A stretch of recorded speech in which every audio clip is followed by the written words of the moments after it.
Going on, Jerome's. Mercifully, the NFL draft is finally Thursday. But of course, there's still some boxes to check. And our guy Thor Nystrom last week released his top 500 rookie rankings and NFL comps list. It's something you look forward to every single year. And Thor, so first off, Thor is a major J.J. McCarthy fan. He's been on him since day one. He's trying to spread McCarthyism to the great state of Minnesota. And I love to respect Thor's perspective on college football. I feel like Thor and Emory Hunt, I feel like, do the most college football work.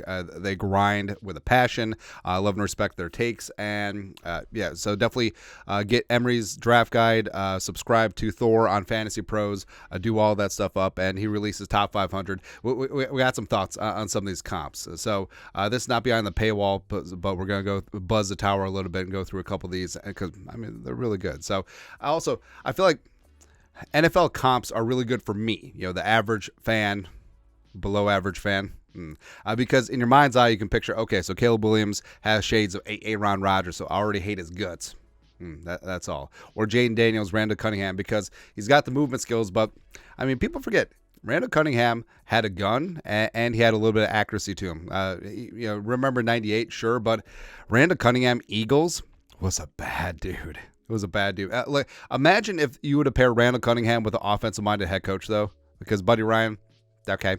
But also, Gruden, that was his first OC job, I believe. Anyways, but 3, so he's got McCarthy at 3, and comp to Rich Gannon. So Rich Gannon, of course, was I think he was a 4th-round pick by the Patriots, but then he was traded to the Vikings. So he's technically not a Vikings draft pick, but never really got the time of day. That was the Tommy Kramer, Wade Wilson era. But Gannon eventually branched out, found himself with the Raiders in 2002, NFL MVP. He became MVP adjacent under Gruden, and then had that 2002 year with Callahan. Made the Super Bowl, lost to John Gruden, which is funny. But Rich Gannon, so he was very good playing within the framework of the offense, the West Coast offense under Gruden. He was great. NFL MVP, of course, having the corpses of Tim Brown and Jerry Rice certainly helped. But Gannon could also move a little bit. The pride of Delaware, go Blue Hens. So honestly, McCarthy, I know that people want to shat on J.J. McCarthy, but hey, if he's a guy that can operate the offense and he gets to a Super Bowl and he's the league MVP for 1 year, I feel like that's pretty good. That's all. Harrison Jr., A.J. Green. I like that comp a lot because a lot of people are comparing Marvin Harrison Jr. to Randy Moss. Ain't quite there, but in terms of A.J. Green, I love A.J. Green. Neighbors, OBJ, LSU connection. Joe Alt, Nate Solder. Now, frameworks-wise, yes. I think Alt is a little bit more athletic and more polished than Solder was coming out of Colorado back in the day. Rome Odunze, Devontae Adams, Drake May. So I'm guessing that's Carson Wentz as opposed to I don't know what Carson Pence was. Carson Pence none the richer. So Drake May, I feel like he's got a lot more arm talent than Carson Wentz, but Carson Wentz's downsides were certainly, I feel like we saw the whole gamut of Carson Wentz because 2017, back in the day, he was in the MVP race before he tore his Achilles against the Rams, and he missed the end of the season, and he still ended up second team All-Pro.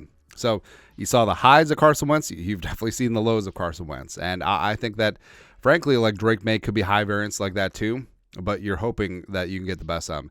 Bowers and Kittle, that's a pretty common comp. Quinion with JJ, JC Latham, Juwan Taylor. I like it. Terry and Arnold with Jalen.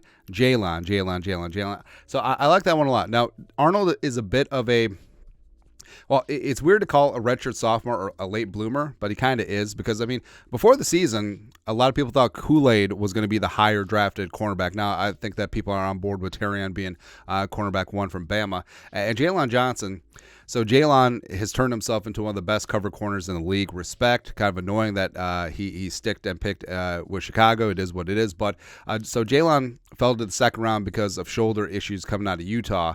Now, he has been dinged up a time or two, but he stayed relatively healthy, so that's good there. Troy Fatanu coming out of Washington, Rashawn Slater. So Slater has carved out himself a really nice role as left tackle for the Chargers. Hopefully he stays there. But Slater, he didn't have the dimensions of a true NFL left tackle. Like he's no Joe Alt. Fatanu's in that same boat where I feel like Fatano could kick inside and be an elite interior offensive lineman, or, I mean, if a team wants to take a chance on a shorter-armed left tackle who has uber athleticism and upside, I certainly do have that there, and Slater does give you a little bit of precedent. All right, so versus Thibodeau, yeah, I see that. Fuaga with Darnell Wright. I feel like Fuaga's got a little bit more nasty than Wright. Byron the second at Oliver, certainly see that. Latu with Phillips. In terms of being the medical guy, the older medical guy coming in, and also the UCLA connections. Although Phillips went to UCLA, then to the U, as opposed to Latu going to Washington to UCLA. Phillips certainly has that talent. I mean, he was looking really good before he popped that Achilles. Cooper DeJean and Antrell Roll, Roll's been out there. I feel like Honey Badger's been out there a lot as well, where an all-purpose defensive back. Yeesh, absolutely. Turner Nolan Smith. Oh, Grant Barton. So Grant Barton and Cody Whitehair. Now, I know that Whitehair has fallen out of favor in Chicago before he got cut, but I mean, Cody Whitehair as a second-round pick coming out of Kansas State was pretty damn good. And I love Grant Barton. He was a tackle in college. He's going to kick inside. I think that he's going to be really, really good. I think that he's going to be fantastic. Ladd McConkey, Jordan Addison. In terms of the silky smoothness of route running, I mean, McConkey obviously doesn't get the credit where it's due, and also he definitely propped up Carson Beck. But I mean, Addison was that dog, man. And yeah, I think McConkey. I feel like if Ladd McConkey ends up on the Chiefs, I feel like they should cancel football, because that could be it. Adarius Mims and Phil Lodeholt. I mean, Mims is a giant. Like, I feel like people don't grasp like how freakish Mims is at 6'8", 340, and also he wears that 340 well. Like at 6'8", 340, he looks like a normal 6'5" tackle who weighs 310. Isn't that insane? BTJ Christian Watson, super physical tools, super raw, sure. Hargrave and Johnny Newton. Javon Hargrave got paid, man. I mean, and Johnny Newton certainly has that upside too. Darius Robinson with Armstead. I've definitely heated up on Darius Robinson if the Vikings stick and pick at 23. JPJ and Ragnow. So Frank Ragnow, the pride of Chanhassen, is one of the best centers in the game. Jackson Powers Johnson only has 1 year of full-time starting experience, but I think that can scale. Chop and Boye, Kool-Aid Terrell, Ricky Pearsall, Adam Thielen. All right, so prime Adam Thielen was a bad boy.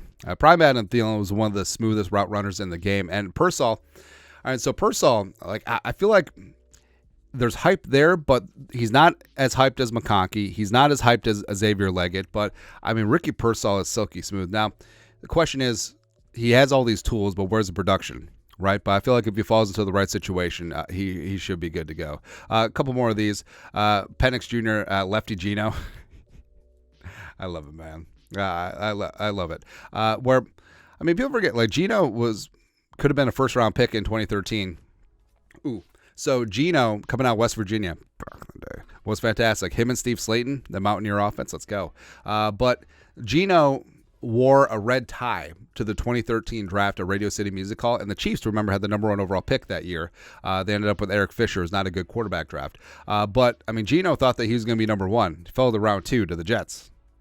But Gino, respecters, really picked himself up off the canvas. And Penix, I feel like Penix does have that arm and that upside. And also, Gino does have a degree of don't give an F. And Penix certainly has that as well. Plus, Gino can move, except he's not a running quarterback. And I think that Penix is in that same situation.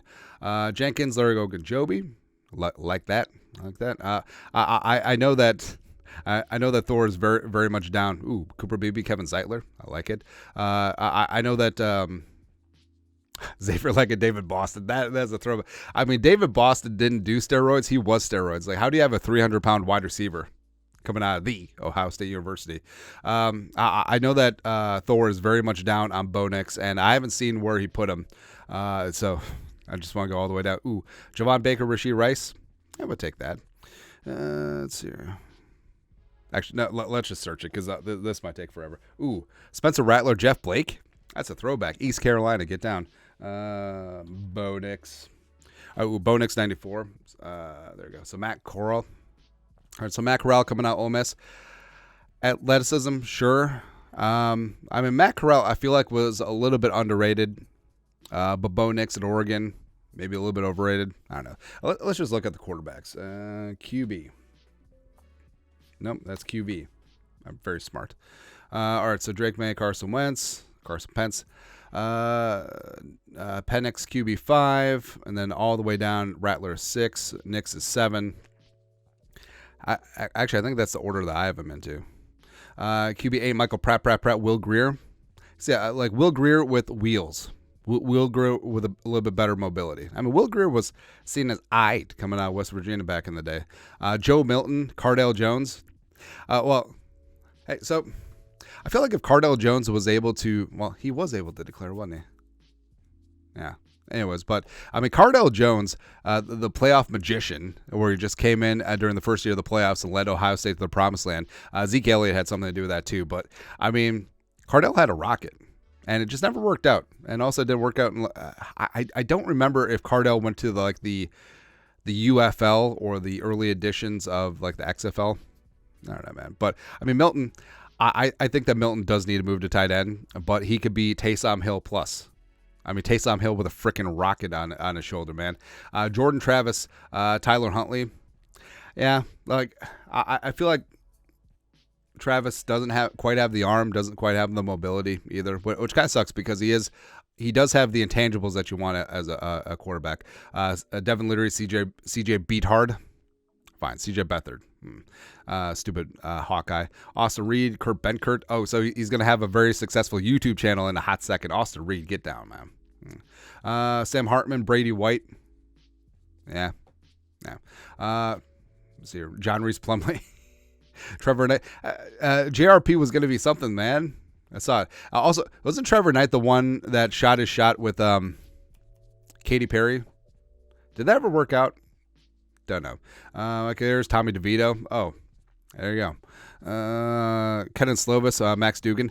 So, do you guys remember when Kenan Slovis was at USC back in the day as a true freshman, and he was supposed to be the cat's ass? Like, he was supposed to be the next big thing. Did not work out. Also, it says a lot about Jaron Hall, where BYU fans this year were pissing and moaning in the most nice fashion possible because they're Mormon of, oh, man, we really miss Jaron Hall. Kenan Slovis sucks. Kata Bradley from South Alabama. Nathan Rourke. We'll take that. Hardison. Brock Berlin. Man, could you imagine Brock Berlin when they had the transfer portal? Homeboy would have gone to like 17 different schools. Like he was the ish. Like he was a 6-star recruit, man. Tula Tagovailoa. Blake Sims. Yeah. Surprised it isn't like poor man's Tua. Something like that. Mordecai. Wait. No, that doesn't make sense. Let's look at some of these back end ones just for schnitz and giggles. So, how many picks are there this year? 270, 272. I want to say. So these are like UDFAs, maybe even tryouts guys. So Davis Richard from North Carolina Central. Ronald Curry. I mean, Ronald Curry was fantastic back in the day, man. Where UNC, he was a 2-guard as well as the quarterback for the Tar Heels. He was great, man. It was good times. Let's see. I just want to pick out some random name and to go off on a high note. Man, I feel like at the bottom, I feel like Thor should just put in like a couple dozen like Madden creative names. Just be like, oh yes, this guy. From the place and the thing. I didn't even know that Mercer had a football team. He's got 2 of them. All right, so actually, no, where does he have my guy, Evan Anderson? There we go. 324. Still not draftable. Dylan Mack. I like it. Let's do one more. All right, Frank Gore Jr. Sincere McCormick. That's a deep ass pull, man. Josiah Ezra Max Sharping. And again, Mari Gaynor from UNC Kata Coughlin. There you go. Like I said, you could have fun with this all damn day. So go check it out. Thor, his top 500, and it's a good resource to have up during the draft because you can just like check the names off, see who's available, and go from there. And again, for casual fans like me, the comps certainly do help. But that's it. You guys know what to do. You're the best. Skol. production value.